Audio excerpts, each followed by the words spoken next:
Käydään nyt läpi näissä treeneissä tehtävä punnerrus. Punnerruksia niitä näkee monenlaisia.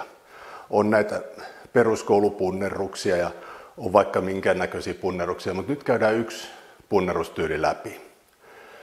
Sillä punnerustekniikalla me vahvistetaan ojentajia, rintalihaksia, lapaluiden ympäristöä, jolloin me saadaan paremmin lapatukea ja varsinkin sahalihaksia, jotka on lapaluiden toimintaan erittäin vaikuttavat lihakset.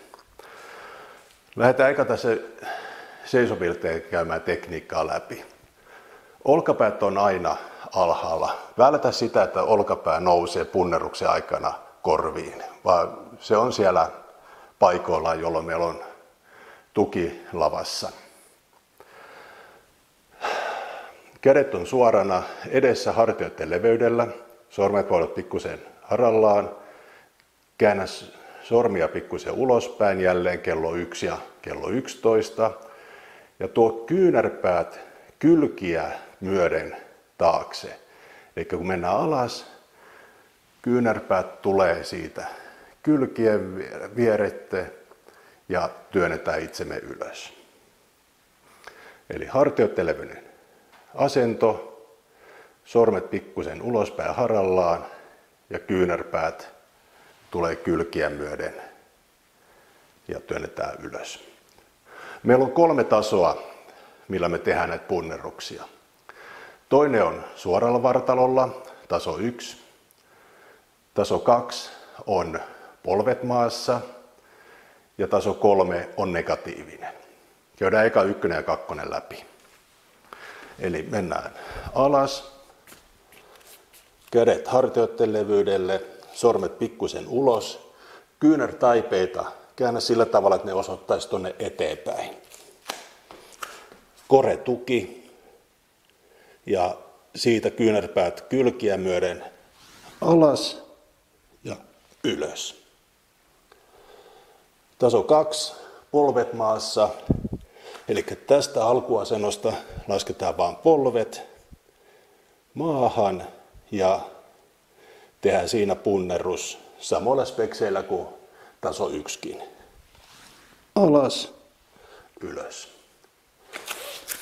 Negatiivinen punnerrus. Otetaan suoralla kropalla alkuasento. Käytetään vaikka 6-7 sekuntia aikaa siihen, että tullaan alas. Sitten kun päästään alas, könytään sieltä omalla tavalla taas siihen alkuasentoon ja tehdään uusi negatiivinen. Nyt jos sulla pettää tuki, voivat puolessa välissä, rojahda sinne alas. Nouse ylös ja lähde tekemään uudestaan. Koska pikkuhiljaa, kun lihakset vahvistuu, niin sä alat pääsemään alas. Siinä vaiheessa, kun sä pystyt tekemään negatiivisen punneruksen 10 sekunnissa, siirryt tasolle 2. Älä jää sinne negatiiviseen. Eli alkuasento on sama kuin kaikissa muissa punneruksissa. Hartioiden levyinen ote käsillä, kyynärtaipeet eteenpäin, koretuki ja sieltä lähdetään tulemaan hiljokseen alas. Sitten kun voimat loppuu, niin rojahdat alas. Ja nyt vaan täältä sitten könnyät ja otat uudestaan.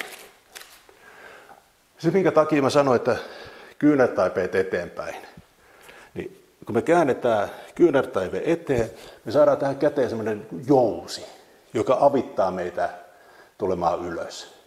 Nyt jos meillä on kyynärtaipe sisälle päin, niin meillä ensi alkuun lähtee kyynärpää jonnekin ihan holtittomasti ja me joudutaan käyttämään voimaa paljon enemmän. Mutta kun meillä on kyynärtaipe eteen, meillä lähtee kyynärpää taakse, jolloin se tulee kylkien vierete. Tätä tekniikkaa harjoitellen, koska tällä tekniikalla tehdään treenien punnerrukset.